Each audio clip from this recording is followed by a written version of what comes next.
Hello and welcome to my review of the Lumineth Realm-Lords Alarith Stonemage.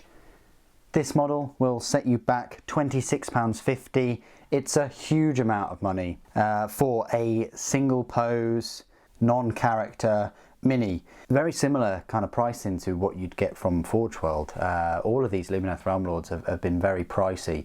Anyway, this isn't a review about the prices of Lumineth Realm-Lords. This is about this model, and what I can tell you about it is it's really awesome. It looks so cool. I'm not sure whether you need to glue the kind of acorn type looking cushion thing that he's on.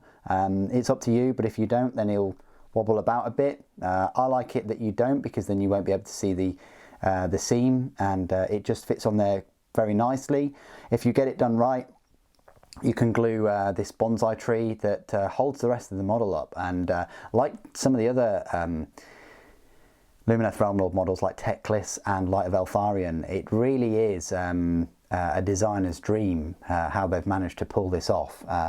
These models that kind of look like they're floating on air, or look like they don't have a body in the armour. I mean, it's incredible how they've done this. Even these kind of rocks on the bottom look like they're about to fall off, and you know that the Stonemage is holding them up. Yeah, loads of detail on this model. I would have liked to have seen the price point at £20 or £22.50. Certainly not £26.50. I think that is too steep. It's not a named character as well, so GW probably expecting you to get a couple of these, maybe two or three of these. Which is, yeah, we're talking start collecting box sets then, aren't we, even if we just get two. So yeah, there's a fair amount of detail. He went together very easily. You've got detail there on the base with the wheats, with the wheat or the crops or whatever, and this rune stone thing. You've also got the little bonsai tree, which is quite sturdy. I thought that would break, or that would be a bit flimsy, but it holds the model up well. And then he's just in this resting mage pose with the big cow horns, and the armour is lovely. Loads of detail on there, and then it's got this long braided hair at the back. Not an awful lot going on with the cloak except for this rune thing here. But yeah, overall quite an impressive model, and yeah, an impressive price, but not in a good way. Anyway, that's the model himself. You get it in an actual box rather than a clamshell, probably one of the reasons why it's more expensive. You get a bit of a paint guide on the rear as well. That's the paint colour I'm going to be painting him, and then you get the instruction guide, which it does a decent job. It's a fair few pages, what, 3 pages or so. You get the battle tome. We'll be going through the rules of this model a little bit later on, and then you get a more comprehensive paint guide at the rear of this instruction booklet. Let's go through some size comparisons then. So next to Stone Guard, which I've got quite a few. I love these picks, these diamond kind of picks, so they're pretty awesome. But yeah, he's going to tower above his brethren, I guess. And then next to some other infantry, such as the Wardens, and then the Sentinels, or the Bowmen and the Pikemen. He's going to tower above them, so you're definitely going to see this mage on the battlefield above your Lumineth Realm-Lords. And then next to the other kind of character models, it's single character models.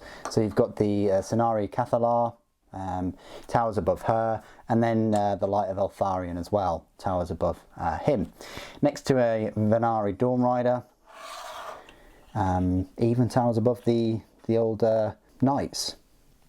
Now, although I don't have the Chaos Mage nearby, I do have a Gaunt Summoner of Tzeentch, which I thought would be an appropriate size comparison.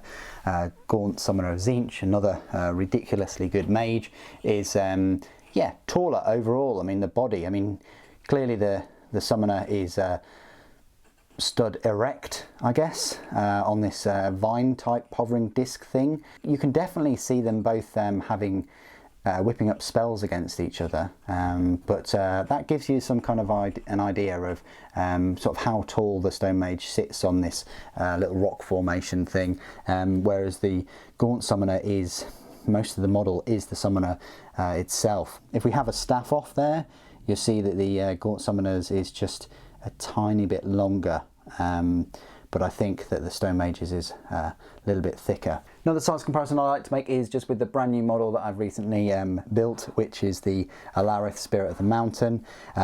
Yeah, these prices are insane anyway. £26.50 for the Stonemage and £68, almost £70 for Alarith Spirit of the Mountain, but the Spirit of the Mountain is taller, and so it should be for that price. I do think that both of those models complement each other. Anyway, the last size comparison that I always like to make is with some Space Marines and Sly Marbo. So we've got the Legacy Space Marine here on the left, Sly Marbo in the middle, and then a Primaris on the right.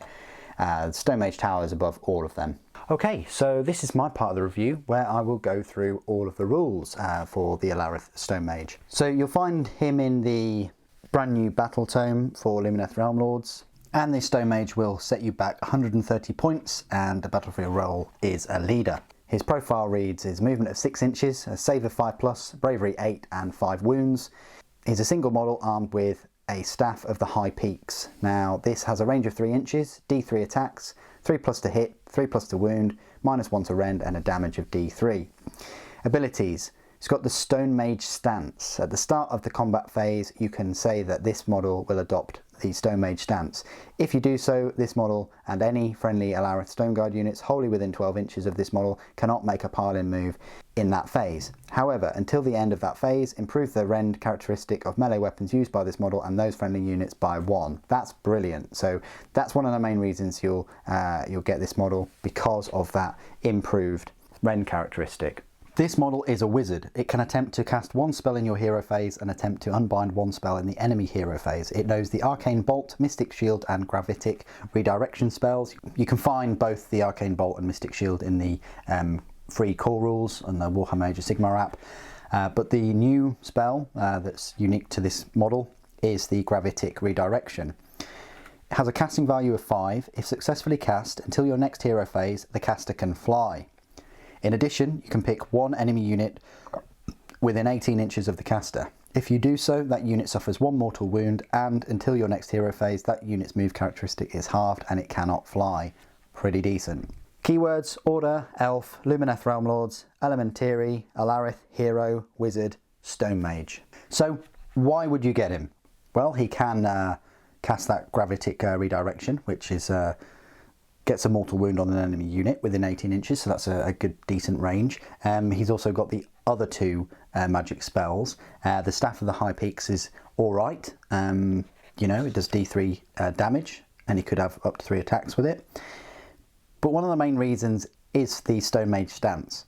You've got to keep him within 12 inches of the Stone Guard, but you're increasing the rend of their weapons. So instead of the rend being you know, nothing for the Stratum hammers, it's going to be -1. Instead of it being -1 for the Stone Mallet or Diamond Pick hammers, it's going to be -2, which will really come in handy. I just got him because he's a cool looking model, of course, because I also wanted to cover the whole of the Lumineth Realm-Lord range for you all. What do you guys think of the model and the rules? Please do put it in the comments below. It'd be great to hear from you. Thank you ever so much for joining me today. Thank you for watching. Techless protects.